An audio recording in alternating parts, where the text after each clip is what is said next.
Hi, everybody. Thank you for coming into today's first event here, put on between the innovators here in Fairbanks, Alaska, and those down in Cordova, in the southern half of south central and the central part of the state. I'd like to thank everybody for calling in and listening in today, as well as for those following up and listening online. Want to remind everybody that this is being recorded, so remember that aspect of the webinar today. So we're here as part of Startup Week. We had an Anchorage Startup Weekend that went through this weekend, and we're now into the Startup Week events, whether they be informational events like today, highlights of local businesses, or open houses and in-person events. So my name is Peter Webley. I'm at University of Alaska Fairbanks' Center for Innovation, Commercialization and Entrepreneurship.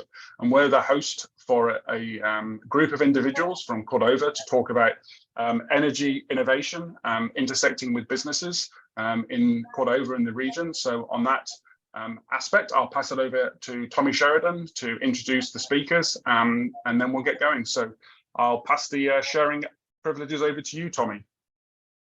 Great, thank you very much.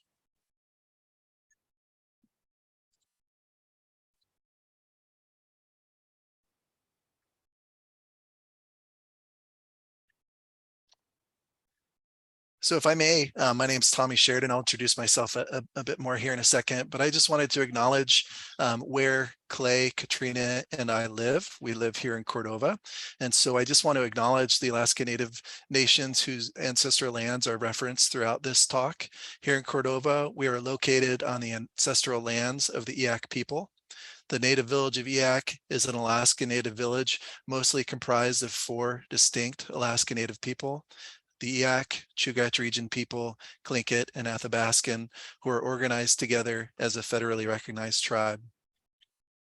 And so I'll do a bit here just to introduce who we are. We're incredibly grateful and fortunate to have Clay and Katrina here with us. They are truly inspirational and transformative leaders here in Cordova. And so I'll start off with Clay Koplin. Clay is the CEO for Cordova Electric Cooperative.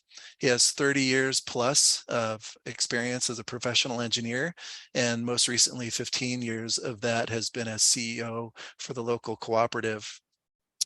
Clay has a bachelor's degree in electrical engineering from UAF, so a fellow Nanook, and an MBA from Indiana University, their Kelly School of Business. Clay was a 2-term mayor for the city of Cordova. And so something I'd like to highlight here, my background is fisheries primarily. Clay certainly advocated for Cordova in the energy space, but he was a really strong advocate for the communities and the regions and the state's fisheries. Clay is a member of the U.S. Department of Energy's Electric Advisory Committee, and he'll be able to round out anything that I missed there. He's a very active public servant. Katrina is the president and CEO for Prince William Sound Science Center. She's been the president and CEO since 2011. As part of those responsibilities, she's also the executive director for the Oil Spill Recovery Institute. She has a bachelor's degree in biology and environmental studies and a master's degree in ocean policy and marine resources management. She is an accomplished educator and is a former Washington Sea Grant specialist. Katrina also owns and manages a local seafood processing company with her family called Weber Wild Seafood. And she's a very active public servant, including service to North Pacific Research Board and the Cordova Chamber of Commerce.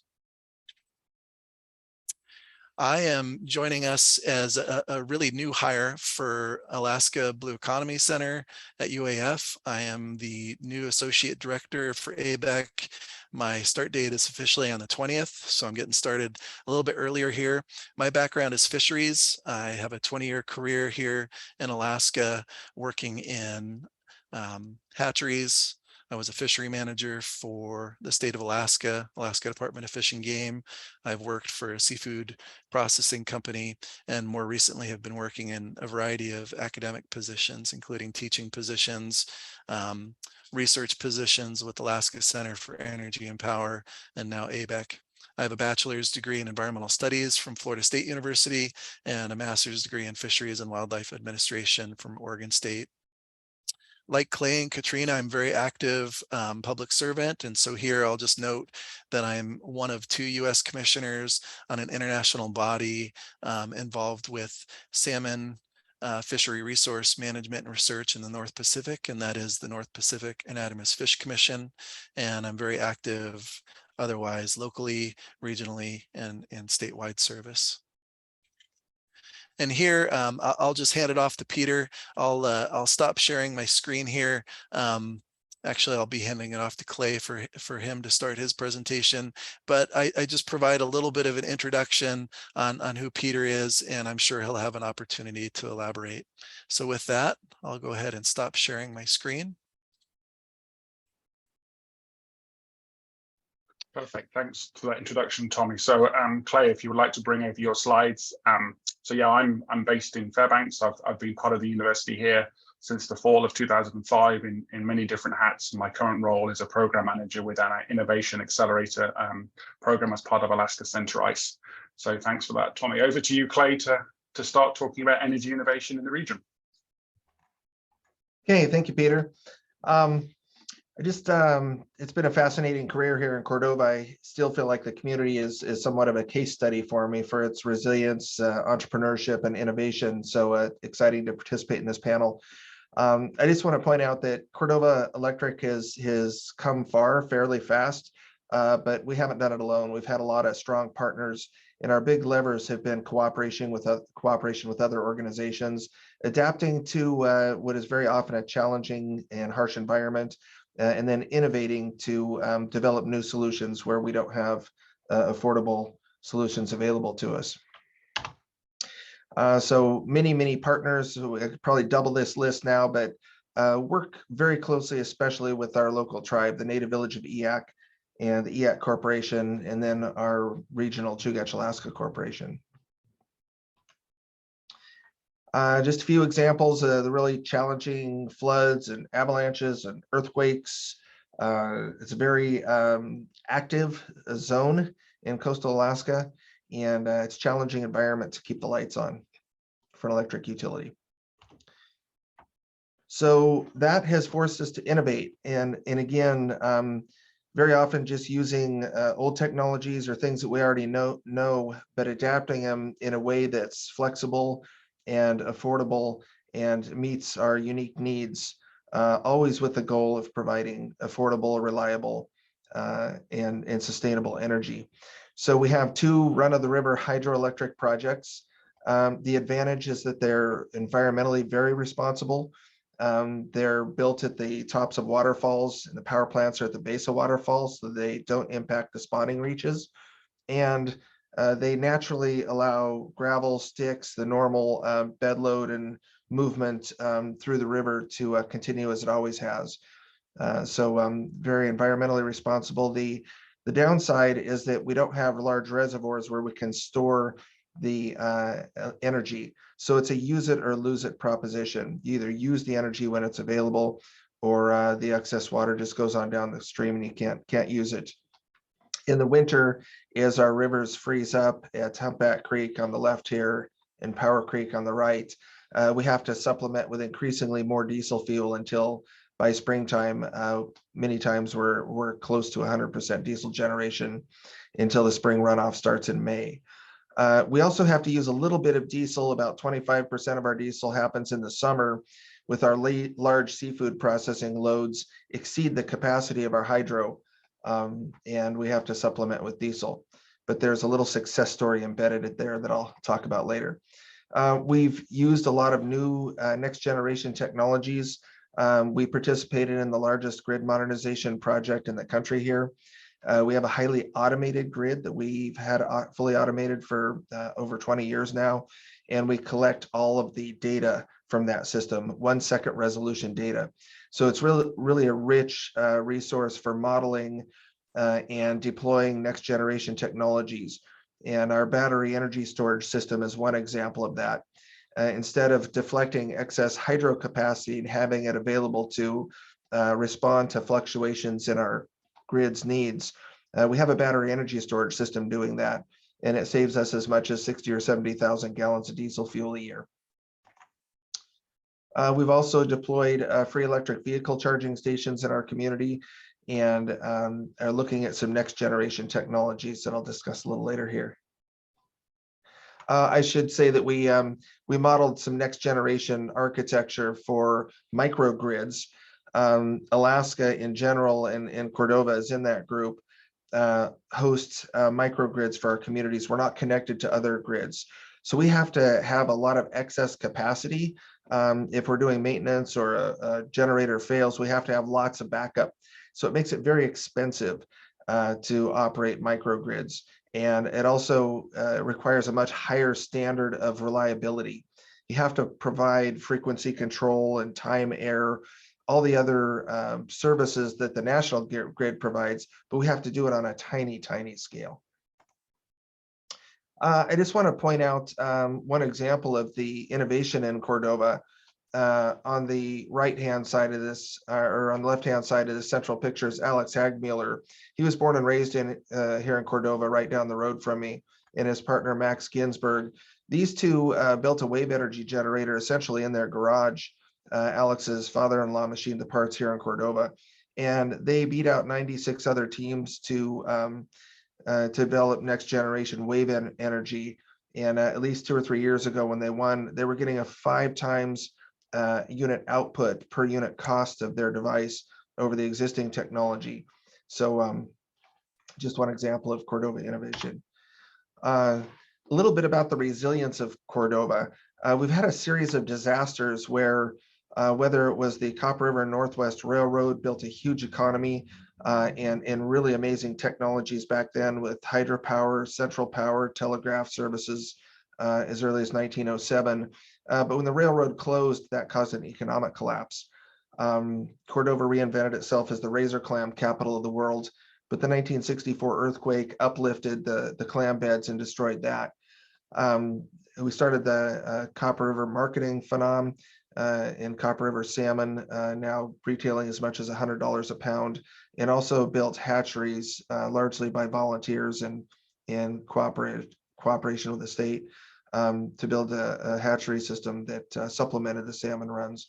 But the Exxon Valdez oil spill in 1989 really decimated the fisheries. So Cordova has had to reinvent itself over and over, but continues to resurface as kind of a leader in class in many regards. Powell Creek Hydroelectric Project, I feel, is a bit of a case study that underscores how Cordova has used different levers to kind of achieve best in class.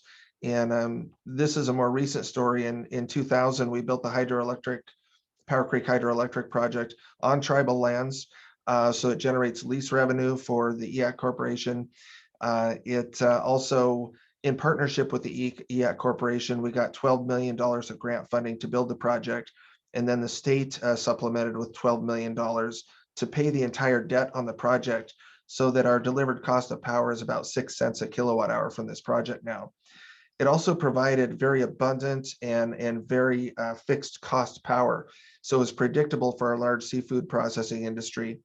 And after the construction of the plant, the very reliable onshore energy, because hydro is, this water is available year round to some degree, but especially in the summer. And hydro power is very simple. It's just one moving part, and it very, very seldom fails.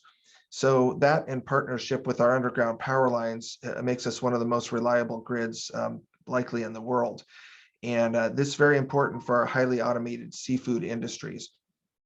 So as the offshore processing came onshore in Cordova, and our fisheries ecosystem here has continued to increase the value of the seafood, we've risen to the 11th largest seafood port by dollar value delivered in the United States. And the return on investment has been tremendous. The state has fully recovered their investments and increased raw fish tax revenues, and the tribe, of course, is getting lease revenues. So it's really been a win-win-win across the board. But as our seafood industry grew onshore around this hydropower, it again pushed our demands up to almost 3 times what they were when the project was built. And that's required us to supplement with diesel at times. Another big innovation for Cordova was the decision by the board of directors when the cooperative was founded in 1978 to convert all of our power lines to underground. So this is in September of 2011. We're disconnecting our last overhead power lines. So there's nothing incredibly innovative about installing underground power lines. It's a 100-year-old technology, but we did it very affordably. There's kind of an industry paradigm that it's too expensive to install underground power lines.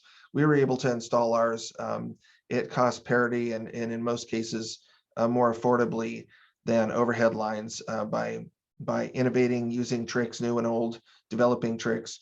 But then we extended the value of this. Turns out that underground power lines cancels the magnetic fields of motors and generators and allows our grid to run at what we call almost a unity power factor. We're delivering just pure horsepower.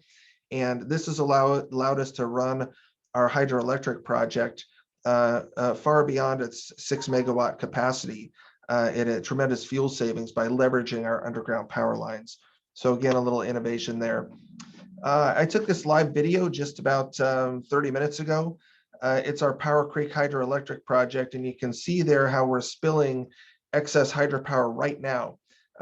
Just by visual estimate, probably 1.5 megawatts of excess energy that's going completely to waste in a community where our gasoline cost is $6.20 a gallon. Our home heating fuel is $5-6 a gallon. And this presents a tremendous opportunity to our business community. So I just showed you the excess hydropower, but there are many emerging and existing opportunities for our business community. You see how the Powell Creek project was able to support our prime industry of seafood catching and processing. Now we have next generation electric vehicles, of course, but also boat electrification and even aviation is coming of age. Heating, home heating with next generation air and water source heat pumps, 4 times the heat recovery from the environment than just using the electricity directly. With our excess power in our very advanced grid, we're already dispatching excess hydropower to an electric boiler at our diesel plant. That's saving us 21,000 gallons of diesel a year.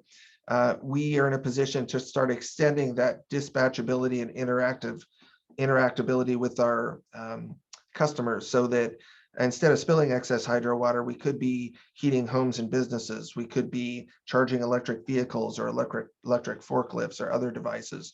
We have a new brewery here in Cordova as of this week. They could be doing their process heat for their brewing with this excess renewable energy. We also, in Alaska in general, and especially in small electric cooperatives like Cordova, where we are rate deregulated, we have very few federal regulations governing us because we don't connect to the national grid. So we can test devices long before they are commercially available. And we've actually participated in that in several cases where we can improve technologies by implementing them shortly after they're invented and refining them for commercialization. Advanced meter deployment is almost complete now. That gives our businesses and customers very high visibility into what their hourly electric energy use is and helps them manage it. It also gives us a new platform that we can again have dispatchable energy, special rates to help the affordability of energy. And then we have some particularly good opportunities in aquaculture and mariculture. That excess renewable energy could be used to spin seaweed, for example, to dry it, provides opportunities for processing and, for example, excess heat to grow oyster spats so that we have a local resource. Many of these opportunities are in partnership with other partners like the Prince William Sound Science Center. We've been hosting 1 to 2 conferences, many of them international in nature. I've had an opportunity to travel with the U.S. State Department and Department of Energy, or by invitation, to present to Greenland, Norway, the Pacific Power region, other areas where they have microgrids and can benefit from the technologies and the lessons we've learned here. And of course, this brings these conferences we host here in Cordova, bring international experts to our community where they can collaborate with our other businesses and organizations like the Science Center, and also provide access to our high school students so that they can get class time hours learning directly from experts. So it's been a lot of fun. And with that, I'd be happy to engage in conversations a little later here, but thank you.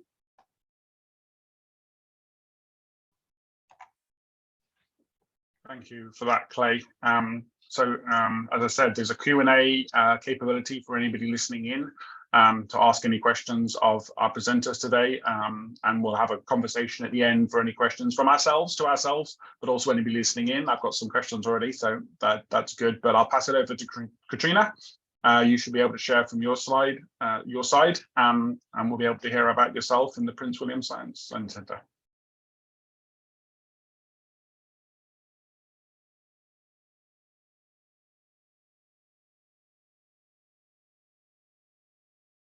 You're muted. There we go. Thank you for having me. I'm Katrina Hoffman. I'm the president and CEO here at the Prince William Sound Science Center in Cordova. And I want to talk to you about how we are using and hope to use power in our new facilities and how we're thinking about it and working on it in a community context. So the Science Center, our vision is communities that maintain socioeconomic resilience among healthy ecosystems. And there's a lot of ways that arises through the cultural and commercial activities and industrial activities that happen here, and the way we steward the ecosystems that support our communities. Our mission is to advance community resilience and the understanding and sustainable use of ecosystems. We primarily do that through research and education. And we believe that the work that we do, the STEM pipeline contributions we make, the ecosystem studies that we do in the region, and the demonstration projects, applied science work, will lead to a more resilient region. We've recently moved into new facilities that are designed to support our mission and the positive impacts we have in the region for the next 50 years or so. And we did a lot of strategic planning to align the facilities design and energy assets with our values. We're consolidating from 8 different locations in the community to ideally 1 campus. And we're thinking about how we advance energy aspects of our mission through the region. And the word resilience gets thrown around a lot. So in this context, I want to define it as the ability to adapt to pressure and change in a manner that allows a system to maintain structure and function. And really, because we're human-centered, it's about being able to do the things we value and preserve the things we value. And can't talk about Cordova without showing an awesome satellite photo of our region. If you've ever been here, you know that it's an incredible place for a lot of reasons. We have incredible weather, as many of us experienced this weekend, with some wind that took some trees down around our community. We're in this very, very productive nexus of, an inland sea, Prince William Sound, where it abuts the northern Gulf of Alaska, which is a nursery for productivity of many fisheries that benefit the state. Alaska producing, 60% of the seafood that's generated in our nation. It's an amazing place to be. And if you look in at the center of this slide, our community is right here on Orca Inlet, just nestled in amongst the Chugach Mountains and the Heaney Range, which really likes to funnel weather right over our town. By and large, we are a commercial fishing community. And one of the aspects of being a resilient community is diversifying our economy, but also thinking about how we can achieve full utilization of fisheries products and generate more value from the things that are brought in to the harbor. The Science Center moved from a location at the mouth of the harbor to a new location where you see that star. It's pretty close to the Cordova Electric Cooperative's diesel generation plant. And in this new campus, we're expanding from about 15,000 square feet of assets to eventually, when our dorm is built, closer to 25. And we did have a ribbon cutting for our new facilities in June of 2022. This is a photograph from that event. And we'll be using these new facilities as our home base from which we can innovate all of the work we do, including energy projects in Cordova and beyond. So, you know, we analyzed the energy model for our new facilities. We thought about how to reduce loads. We do have needs. We have laboratories in our building. They require a lot of air changes per hour to have a safe working environment. You know, all of these things go into consideration when you're constructing new facilities. The orientation, we made sure to harness the natural lighting opportunities. It's pretty dark here in coastal Alaska a lot of the years. We even did windowing inside to allow natural light penetration to get into the core of the building. There's quite a bit of thermal mass that gets contained in here with some awesome insulation that's going on. And we decided to implement a seawater heat pump as part of our new facilities. That is under construction as I speak. We will be, as of 2023, the third building in Alaska to be heated primarily by energy from the ocean. And as you can see on this cost of heat comparison chart, the curve for a seawater heat pump is really the most advantageous. It's got the shallowest slope here, and that's a good thing. It does cost energy. It requires power to run those pumps to get seawater through that heat pump, but we'll be able to use that seawater for multiple purposes. We'll have a touch tank for community interactions and public engagement. We'll have research spaces with running seawater where we can do research, support the mariculture industry, and expand the types of work that we and partners do in this part of the world. And we will be heating the building. So there's kind of, you know, multiple benefits that come from investing in this resource. And then we're buying the power from our local Cordova Electric Cooperative to run those seawater pumps. So we're keeping money circulating in the community by doing that. And just reducing our requirement to deal with more, you know, volatile cost fuel sources. You know, even with all the hydro that Cordova Electric uses to generate energy in our community, the power costs still add up over time. And so there's ways that we and others can offset that. There's the potential to have solar on site. There, to date, have not been any municipal customers that have delivered energy back to the grid in Cordova. Probably in a facility such as ours, we would be using all of it on site. We've talked about whether or not there are justifications to have a community solar array elsewhere, even one that might be slightly remote to the community, but tied into the grid. We actually built additional conduit into our new facilities that will allow us to plug and play other renewable technologies and energy technologies into the future. We want to be collaborating on things like that. So we are open to those collaborations. They could be things like micro wind or micro tidal. We've hosted interns in the past that have done tidal energy projects, mocking up different types of turbines that could work in the current velocities that we have in this area. We've talked with Clay about serving as an EV charging station, not just for our fleet or our staff, but community members who are passing through the area. We also collaborated with the National Renewable Energy Laboratory and CEC on a project called the Orca Project, where we advised on what the optimal routes could be for transmitting energy, medium volt direct current energy in a cabled route between Cordova, the native village of Tutitlik, and the community of Valdez, which is on the road system.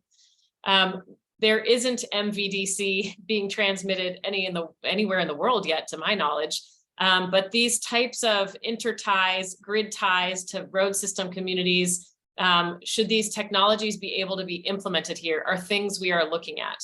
We also looked at whether or not locations for such energy transmission could be routed in a place where a community solar array could plug in as well. And in that same study, we looked at MHK, marine hydrokinetic power production potential. We've got a bigger than 5 meter tidal exchange here during spring tides.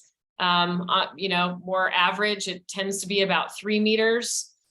There's more potential out on the coastline of some of the islands near Cordova than there is right here immediately adjacent to town.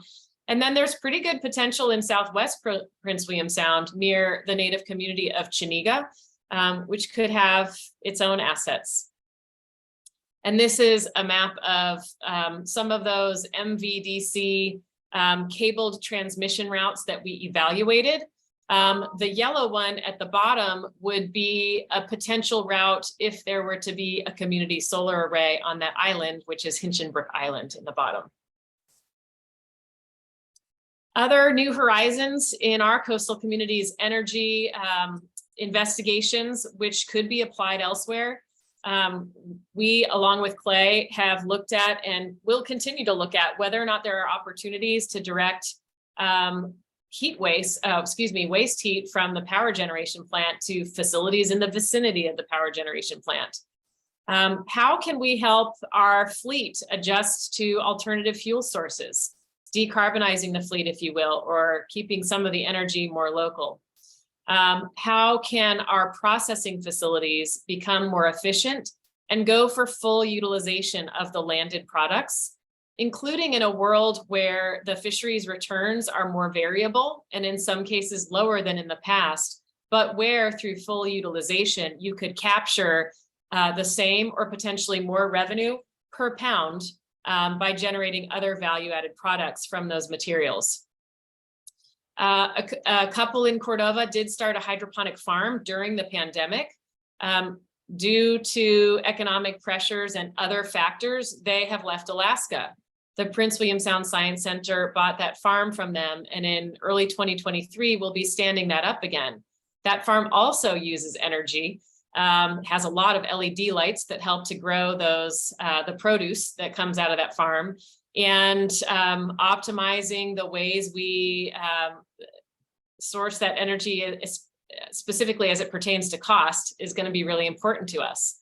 And then with our running seawater system, we'll be able to support mariculture through research and even things potentially like serving as a kelp hatchery and generating more agricultural products, things that come out of the ocean here locally in Prince William Sound, we know will benefit the local economy, the regional economy, and the state of Alaska. And the federal government has recognized that. They've invested quite a bit of money in ramping up the mariculture industry in Alaska.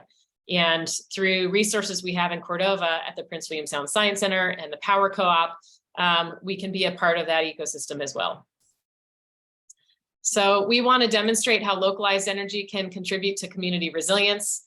We want to co-create the future that we want to be a part of, and we will do that through integrating new technologies, demonstrating them, and elevating them. And those are things that we feel can be replicated elsewhere once tested here. Thanks, Peter. Thanks, Katrina, for that. So if you can give back the screen share, then we'll get going with some Q&A. So Tommy, do you want to kick off some questions to our presenters?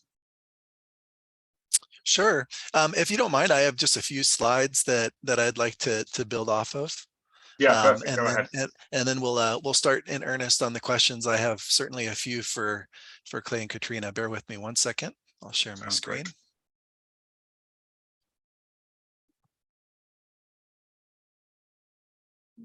All righty. Is that full screen for you all? Yeah, sure is. Go ahead. Great. Thank you very much. Peter, thank you so very much for your work and everyone's work to organize this event and for the opportunity to highlight the incredible work that takes place here in Cordova.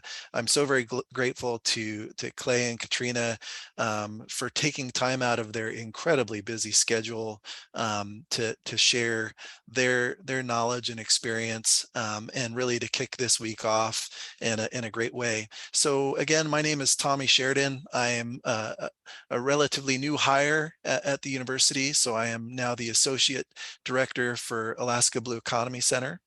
And ABEC will be engaged in Cordova with Clay and CEC and Katrina and the Science Center in any number of ways. ABEC and Center ICE are partners with the Arctic Program, which is the Alaska Regional Collaboration for Technology Innovation and Commercialization Program. And that's an effort designed to promote commerce and partnerships between Alaska and the Arctic and Pacific regions through advancements in energy through resiliency research, technology development, deployment, and education. And so where I come in here, my background is fisheries and aquaculture, but certainly that was very much embedded in much of what Clay and Katrina spoke to. And I'll talk just a little bit about an area of innovation here in Prince William Sound that is duplicated elsewhere in the state that I think has a lot of potential for fisheries innovation, but also there's some interesting opportunities for energy innovation there as well. Clay, I love Clay's presentations when he talks about the history of resiliency in Cordova. It's a long history that involves many fisheries, environmental events that led to fishery failures and or outright discontinuation of those fisheries, whether it's clam fisheries or crab fisheries or herring fisheries. There's been a lot of change over the years with regards to Prince William Sound fisheries. And one of the more remarkable adaptations that the state pursued with the involvement of local Cordova leadership, some of Katrina's family comes to mind. They were very involved with the development of the hatchery system here in Prince William Sound. And so in Prince William Sound, we have two hatchery operators, Prince William Sound Aquaculture Corporation, which is based out of Cordova and has significant operations throughout the Sound, and Valdez Fisheries Development Association based out of Valdez with a large hatchery there in Valdez. And so those efforts to develop the salmon hatchery program were started in response to depressed salmon fisheries that were occurring throughout the 1950s, 1960s, and then especially in the 1970s, which really led to a significant investment in hatchery technology and hatchery development, much of which took place here in Prince William Sound. That is all tied to energy development. And so here I'll spend a little bit of time just introducing that just as a little bit of a background. So in the late 1960s, oil was discovered on the North Slope of Alaska. And in 1969, it resulted in a land lease sale that brought in about $900 million, which in today's money is over $7.3 trillion. It's a significant resource. And much of that was invested in the construction of hatcheries throughout the state, a lot of research into what may have been contributing to salmon run declines. And here in Prince William Sound in particular, there was the development of a large salmon hatchery system. Here, I'll show an image of what I believe is really representative of large remote salmon hatcheries. You have here a very large bay that is removed from other areas where wild stocks may be transiting to and fro their streams. This is a barriered lake behind the hatchery. It provides the hatchery with a water source and an energy source. And I think that's of importance here. I won't be able to highlight it, but here you can see a penstock, a pipeline running from the lake down to the hatchery. This hatchery is Piswak's Wally Nornberg Hatchery in northwestern Prince William Sound. And it's operated off of hydroelectric energy. And it has a surplus of water and a surplus of energy that could very well be tapped into for any number of activities, including support of mariculture research and development in Prince William Sound. And so this is something that's being discussed in Cordova and throughout the state, is how might we as state stakeholders take better advantage of this significant investment in our coastal economies and our coastal communities. The salmon hatchery system is really very active in Southeast Alaska, Prince William Sound, and the Kodiak area, Lower Cook Inlet. And these facilities have the opportunity to certainly be leveraged to the benefit of mariculture development, whether that's kelp and seaweed production, but also there's some interesting opportunities for collaboration on energy innovation. These are very large facilities that require a significant amount of energy to be operated, and they're adjacent to water sources that could be used in times of emergency. And that's certainly something that I think Clay could speak to better than I can. But one of the things that I and others find compelling about the salmon hatchery system potentially being leveraged to benefit these areas of innovation is that anything that we do to assist salmon hatchery operators, because of the financial mechanisms that go into operating these entities, the benefits will be distributed very broadly to the many thousands of commercial salmon fishery permit holders who pay into their regional aquaculture associations in the form of taxes.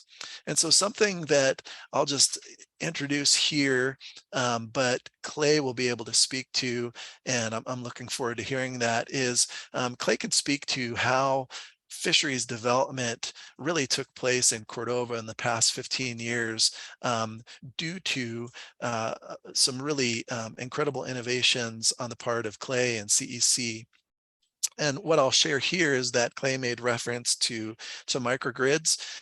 These large remote hatcheries are essentially up to 30 remote microgrids in very remote locations. And then finally, I'll just highlight the fact that these salmon hatcheries are truly significant contributors to coastal economies such as Cordova.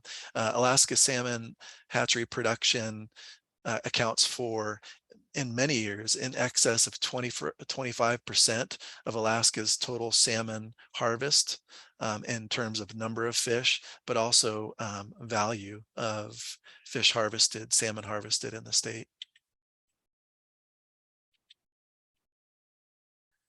And there we go. And so, ABEC will be involved in and certainly partnering with CEC and supporting and promoting their work in any number of ways. I saw that there was a question from ABEC's Director Justin Sternberg that I'm sure we'll get to here in a second. But also we'll be involved with supporting coastal tourism in communities like Cordova and elsewhere. And I just highlight here that I and Cordova Chamber of Commerce's Kathy Renfeld will be participating in a panel discussion on Thursday. And if Kathy isn't with us here now, I just want to say for the record that I'm very grateful for Kathy's leadership and encouragement that we have this panel discussion here today and again on Thursday. So with that, I will stop sharing my screen. And thank you very much for this opportunity, Peter. You're welcome, Tommy. So how do we want to go with the questions? Do you want to kick some off, or should we jump into the Q&A questions from Justin and from Jonathan? If I may, I'll take the liberty of starting us off here because it's something that I've heard Clay speak to often, and that's just the work that CEC has done and how that really translated into seafood processors' investment in shore-based production led to a movement of offshore processing to shore-based production with significant benefit for the community. Clay, would you be willing to speak to that? Yeah, I just touched on it briefly, but essentially I think our average raw fish tax revenues crossing the dock was about $500,000 a year into the city budget. They get half of the 3% raw fish tax revenues. That average has been closer to $1 million a year. So the state has got that additional revenue on their side, in essence, recovered the capital cost of investing in the Powder Creek Hydro. The city's been able to reinvest that in our schools and our hospital and other infrastructure and operations in the community. So it's been a great lever for Cordova. And frankly, when the seafood comes on shore, that means there are more people on shore processing it. It's more accessible to local businesses. So it's been kind of a business incubator as well, just having that higher, I say higher volume, but it's been a combination of higher volume and higher value again, as the processors have found new markets and ways to increase the dollar value per pound. And frankly, able to add their fish oil processing plant, disassembled in Mexico and then reassembled in Cordova, which I think is a great story, to produce pharmaceutical grade salmon oil. And then another processor that installed a pet grade fish oil plant. And they're still expanding their operations and opportunities. So close to 100% utilization by some of the local processors that wouldn't have happened without that. Again, abundant and relatively affordable energy. If I could segue right into Justin's question and share a slide here, and you'll see, can you see that okay? Oh, here we go. Yeah. So this is kind of the story of Cordova's energy. These numbers are 2012, and you can see that ASAP helped compile these for us. But in the summer months, we have almost all hydro there, you can see in the blue. And then this yellow and green is excess available power. And that the actual availability is much higher than this shows. Whereas in the winter months, it's almost all black. So a couple of things. One, adding more renewables in the summer doesn't help much because we're already spilling hydro there. Where we really need those renewables is in the winter months, or ideally to have storage.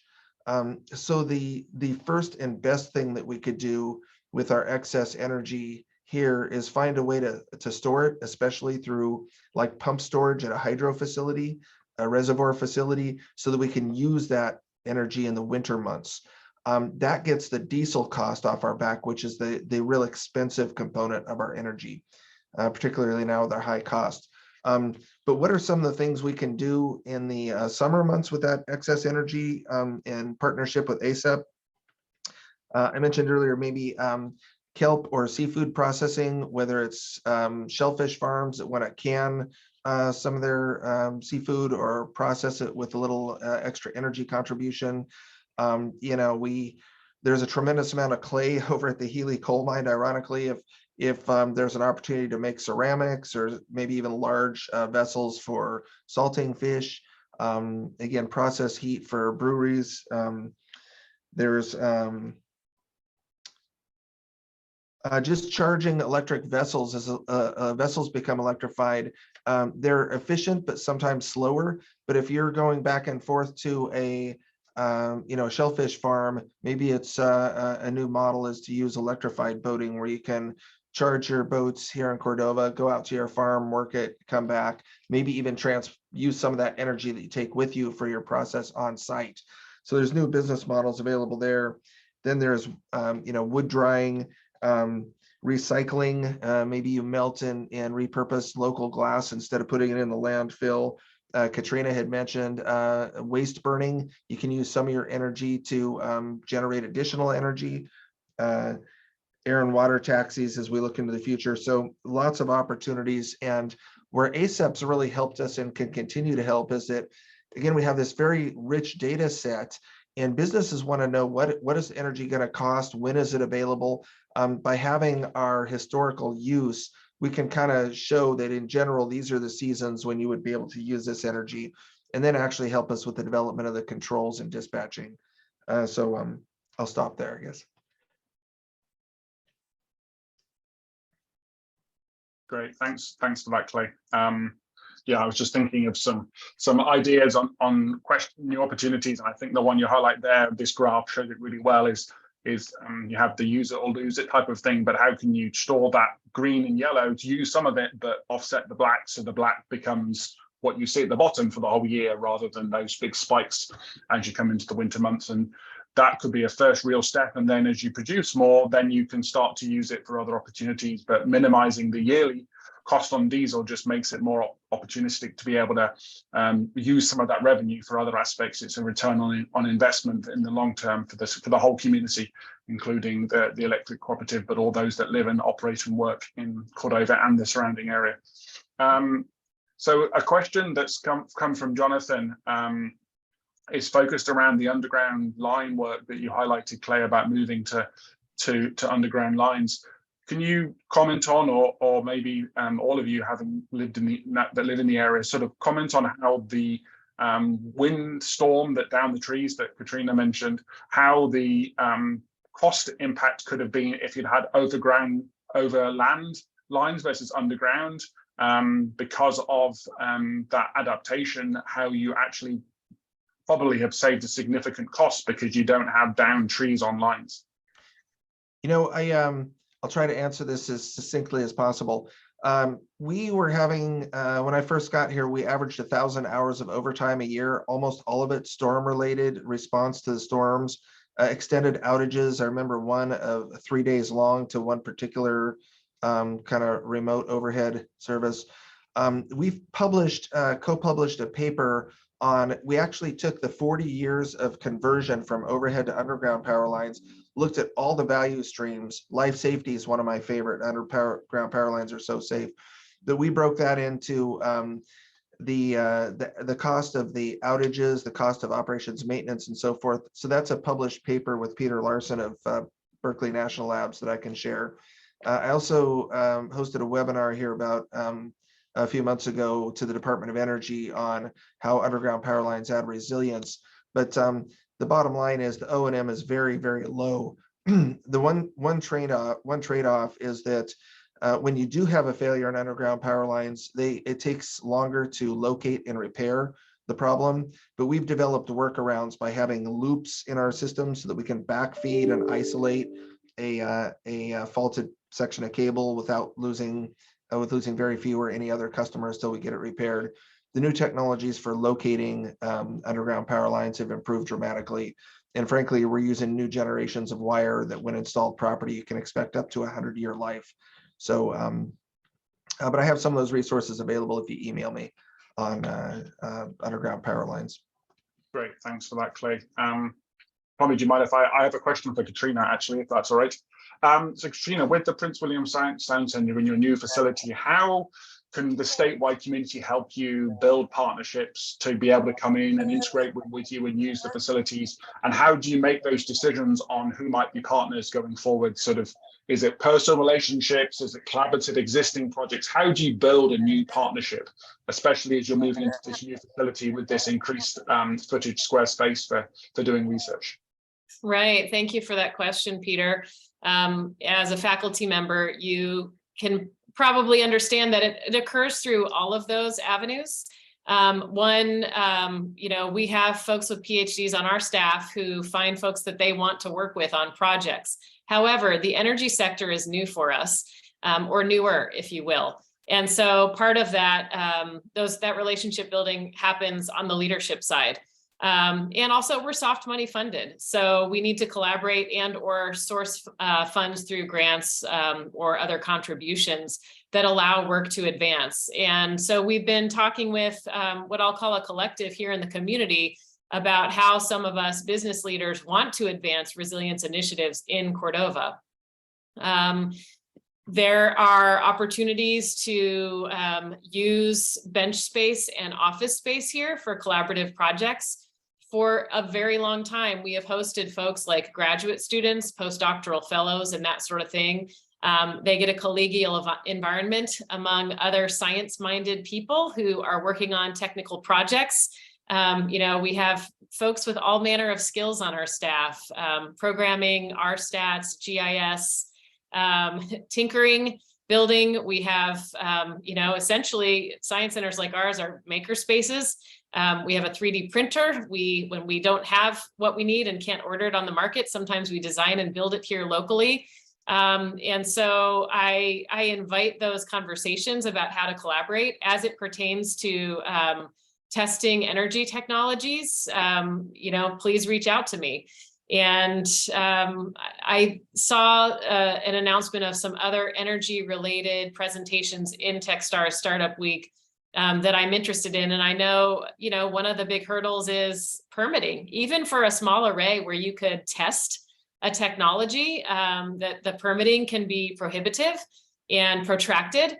And knowing that we have assets here in Cordova through that conduit I mentioned that the Science Center installed into our new building, through a willing community partner like our Innovative Power Co-op, this is a really great place to make those initiatives come to life.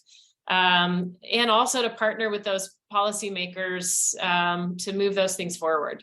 So I'm hoping we'll be seeing a lot more of that.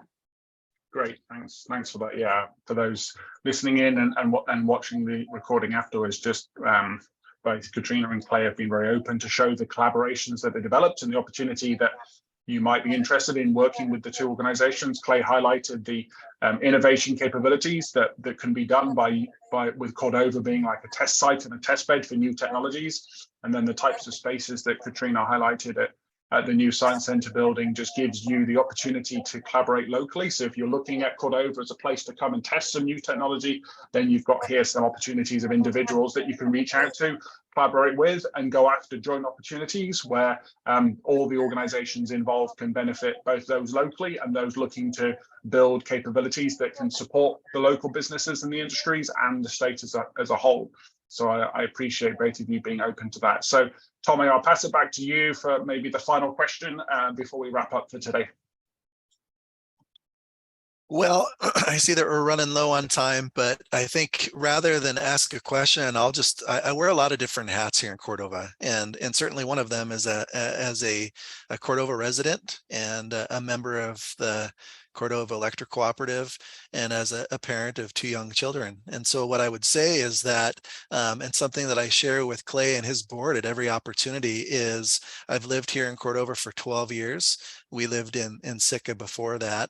And the quality of the services that CEC provides is really extraordinary, especially given the nature of this community being so small, and also with the weather truly being a force of nature here. So I'll just take the opportunity to share that as a Cordova resident. And then also, we were focusing on the Science Center's engagement in this area of energy innovation, but it's an incredibly innovative organization that benefits residents of Cordova, ourselves included, in educational activities, in really engaging with the students in this community, which is something that Clay and CEC and the Science Center do so well. And so if I may end with one question, Clay, you've been very involved with engaging high school students, Cordova students, with really educational opportunities. You touched on it in your presentation. I love hearing you talk about when you brought students to a conference in Girdwood. Would you mind ending with that for us? Yeah, it's kind of funny. We had we worked with our local science teacher, Adam Lau, who's now director of the T3 Alliance there at the university. And we thought, you know what, let's take our high school students. So we had a little internal competition at the high school and selected 3 students. We took them over on the ferry and chaperoned. And as I walked into the National Hydropower Association's annual meeting with 300 people in there, they were just wrapping up the opening address and saying, so how do we get young people involved? And I looked around and there were, it didn't look like there's anybody under 40. And we said, hey, we got them right here, 3 Cordova high school students. So they were able to see all the displays and touch and learn. And we challenged the audience to challenge the students and help teach them. And it really resonated in that conference. I've been happy to map that over to the conferences we hold here. And if I could just make one other parting comment, it's how I feel like we really actually undersold the amazing capacity of the Science Center. I'm excited about collaborating with them on biofuels, next generation, algae and other opportunities from the ocean to generate hydrogen. Having that amazing Cordova Center here to host conferences, having the scientists housed here at the Science Center, and having that facility available, having the innovative grid and the telecommunications platform we have here, it really builds on the really industrial community of tinkers and machinists and kind of a background. It really, it's how the Industrial Revolution launched out of the UK instead of in Germany or France, which were the more likely choices, because they had craftspeople, they had skilled tradesmen, and when you partner that with science and energy, it's an amazing recipe. So. Thanks for that, Clay, and for recognizing the United Kingdom there in the last comment, being a Brit myself. But yeah, I think for myself, hearing in detail about what you and Katrina and the two groups do there, it really just resonated to me that it's a combination of the different capabilities and the capacity that you have in the region that is allowing the Cordova and those in that part of the Prince William Sound to move forwards together. And it's whether it be somebody that's innovative, wanting to test the technology, or a space available, ability to house everything from those going through high school to seasoned faculty and research professors to startup businesses to existing long-term growth companies. All together, it's allowing Cordova to move forwards and be, as you said at the very beginning, both of you, being the resilient community and society that you are down there. So very grateful for you presenting on what you're doing, both at the Cordova Electric Cooperative and also at the Science Center. So both, thank you for your time today. And also, Tommy, thank you for bringing this group together and for chairing this event. So I just wanted to finish off and remind everybody that this is part of Alaska Startup Week. So Techstars Startup Week Alaska. So today we've got a few more events going on across the states. You see the 3-digit codes, Fairbanks, Juneau, and Anchorage, and even Seward has events going on. You can see some of these are in person, hybrid, and online. So if you want to learn more, know more about the events, you just type in alaskastartupweek.co and you'll find the schedule. We've got a number of sponsors that have helped put on the events, and not only those here today with their time, but also those supporting through some financial benefits and providing online platforms. And you can see those there, from Alaska EBSCO on the top left to Alaska version 3 in the bottom right, Launch Alaska, all the way to 49th SAF. So on that note, I want to thank Tommy, Clay, and Katrina for their time today, for everybody listening in online. Hopefully we got to all your questions. If not, you can reach out to Tommy, Clay, and Katrina through the Techstars website. Their information is there if you want to email them or learn more about the programs. But on that note, I'll wrap it up for today. Thank everybody for their time and wish you a good rest of the week. So thank you, everybody, for your time today. Thank you, everyone. Thank you. Thank you. Take care.